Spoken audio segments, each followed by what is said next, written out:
Audible की दुनिया में आपका स्वागत है। ऑडिबल स्टूडियोज प्रस्तुत करता है द अल्केमिस्ट। लेखक पाउलो कोएल्हो, अनुवादक अनु सिंह, बाबला कोछड़ की आवाज में। प्रस्तावना। 25 साल पहले जब पहली बार द अल्केमिस्ट मेरे देश ब्राजील में छपी तो किसी ने इस किताब पर ध्यान नहीं दिया। मेरे देश के सुदूर उत्तर पूर्वी कोने के एक पुस्तक विक्रेता ने मुझे बताया कि सिर्फ एक इंसान ने रिलीज होने के एक हफ्ते के भीतर इस किताब की एक प्रति खरीदी थी। किताब की दूसरी प्रति को बिकने में 6 हफ्ते और लग गए और इसे भी उसी इंसान ने खरीदा जिसने पहली प्रति खरीदी थी। और कौन जाने तीसरी प्रति कितने दिनों के बाद बिकी थी। साल के आखिर तक यह साफ हो गया था कि द अल्केमिस्ट नहीं चलेगी। मेरे मूल प्रकाशक ने मुझसे नाता तोड़ने का फैसला किया और हमारे कॉन्ट्रैक्ट को रद्द कर दिया। उन्होंने खुद को पूरी तरह इस प्रोजेक्ट से अलग कर दिया। मेरी उम्र तब 41 साल की थी और मैं पूरी तरह हताश हो चुका था। लेकिन मैंने कभी इस किताब पर से अपना भरोसा उठने नहीं दिया। क्यों? क्योंकि इस किताब में मैं ही था। इसमें मेरा दिल था, मेरी आत्मा थी। मैं अपने ही दिए हुए रूपक को जी रहा था। एक आदमी अपनी यात्रा पर निकलता है और अपने खजाने की तलाश में एक खूबसूरत जादुई जगह के सपने देखता है।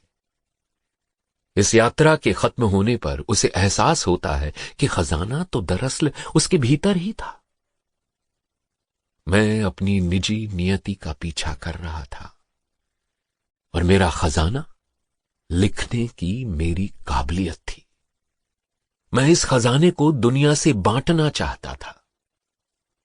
जैसा कि मैंने द अल्केमिस्ट में लिखा भी है कि अगर आप किसी चीज को बड़ी शिद्दत से चाहते हैं तो पूरी कायनात उससे आपको मिलवाने में आपके लिए साजिश रचती है। मैंने कई प्रकाशकों के दरवाजे खटखटाना शुरू किया। एक दरवाजा खुला और प्रकाशक ने मुझ पर, मेरी इस किताब पर भरोसा जताया और इस किताब को दूसरा मौका देने का फैसला किया। धीरे धीरे इस किताब के बारे में एक ने दूसरे को बताया और उस साल पहले 3000, फिर 6000, फिर 10,000 किताबें बिकी। 8 महीने के बाद ब्राजील की यात्रा पर आए एक अमेरिकी व्यक्ति ने किताबों की एक छोटी सी दुकान से यह किताब उठाई।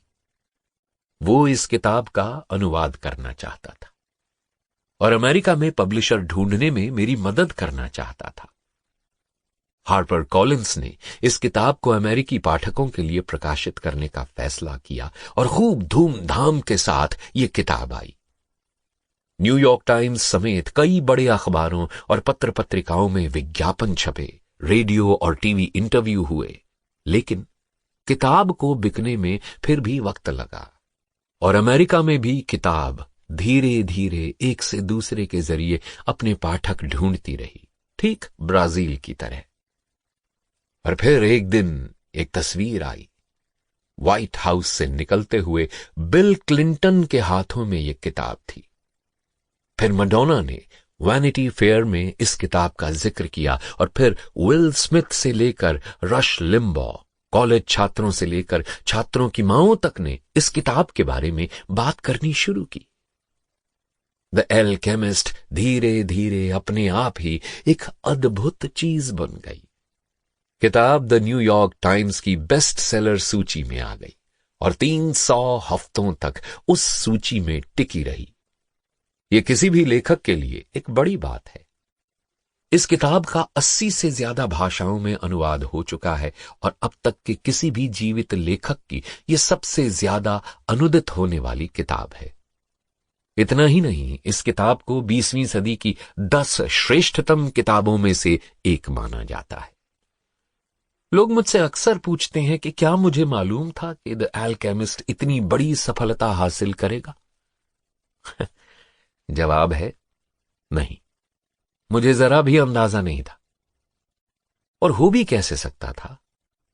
जब मैं ये किताब लिखने बैठा था तो सिर्फ इतना जानता था कि मुझे अपनी रूह लिखनी है। मैं अपने खजाने की खोज के बारे में लिखना चाहता था। मैं शकुन चिन्हों का अनुसरण करना चाहता था, क्योंकि मैं जानता था कि शकुन चिन्ह ईश्वर की भाषा होते हैं। हालांकि द अल्केमिस्ट अपनी 25वीं सालगिरह मना रहा है, लेकिन इसमें गुजरे हुए दिनों के ही अवशेष भर नहीं है। यह किताब अभी भी उतनी ही जीवित है। मेरे दिल और मेरी आत्मा की तरह यह हर रोज मुझ में जी रही है, क्योंकि इस किताब में मेरा दिल और मेरी आत्मा है। मैं खजाने की खोज में निकला सैंतियागो गडेरिया हूं, ठीक उसी तरह जैसे आप अपने खजाने की तलाश में निकले सैंतियागो गडेरिया हैं। इस एक इंसान की कहानी सबकी कहानी है। इस एक इंसान की खोज इंसानियत की खोज है, और इसलिए मुझे इस बात का यकीन है कि द अल्केमिस्ट आने वाले कई सालों तक दुनिया के अलग अलग कोनों में अलग अलग संस्कृतियों के लोगों को भी भावनात्मक रूप से और आध्यात्मिक रूप से उतना ही प्रभावित कर पाएगी। मैं अक्सर द अल्केमिस्ट बार बार पढ़ा करता हूं, और हर बार मुझे वही अद्भुत अनुभूतियां तरंगित करती हैं जो मैंने इसे लिखते हुए महसूस की थी। और मुझे सुख का एहसास होता है, इसलिए क्योंकि यह खुशी जितनी ही मेरी है उतनी ही आप सबकी भी है। इससे मेरे भीतर उम्मीद बनी रहती है। मुझे इसलिए भी खुशी होती है कि मैं कहीं भी जाऊं अकेला नहीं हूं। जहां भी जाऊं लोग मुझे समझेंगे, मेरी आत्मा को समझेंगे। जब मैं दुनिया भर में फैले संघर्षों के बारे में सोचता हूं, चाहे वे राजनैतिक हों, आर्थिक हों या फिर सांस्कृतिक, मुझे यह आभास होता है कि दुनिया को जोड़ने के लिए पुल बनाने की क्षमता हमारे भीतर ही है। मेरा पड़ोसी मेरा मजहब या मेरी राजनीति नहीं भी समझता हो तो मेरी कहानी तो समझ ही सकता है। अगर वो मेरी कहानी समझ सकता है तो मुझसे बहुत दूर नहीं है। यह मुझ पर है कि मैं पुल बनाऊं या नहीं। सुलह और दोस्ती की गुंजाइश हमेशा होती है। इस मौके की भी गुंजाइश होती है कि एक दिन हम दोनों मेज के आर पार साथ साथ बैठेंगे और संघर्षों के इस इतिहास को खत्म कर देंगे, और उस एक दिन वो मेरी कहानी सुनाएगा और मैं उसकी। Paulo Coelho, 2014।